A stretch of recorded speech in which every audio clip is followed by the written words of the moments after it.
IPL 2024 వేలం తొలిసారి భారత్ వెలుపల నిర్వహించనున్నారు.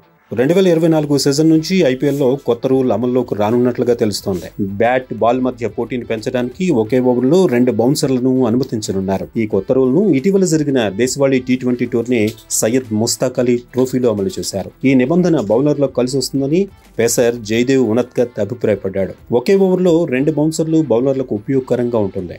గతంలో బౌలర్ ఒక బౌన్సర్ వేస్తే తర్వాత మరో బౌన్సర్ రాదని ధీమాతో బ్యాటింగ్ చేసేవారు. కానీ ఈ రూల్ తో బ్యాటర్లకు ఆ ఛాన్స్ ఉండదు. బౌన్సర్లు సమర్థవంతంగా ఎదుర్కోవడానికి ఇక బ్యాటర్లు మరింతగా కృషి చేయాలి. అలాగే డెత్ ఓవర్లలో ఇది బౌలర్లకు ఉపయోగపడుతుంది. ఈ రూల్ బౌలర్ల అమ్ముల పొదిలో మరో అస్త్రాన్ని చేర్చినట్లుగా ఉంటుంది అని మునద్కత్ పేర్కొన్నాడు.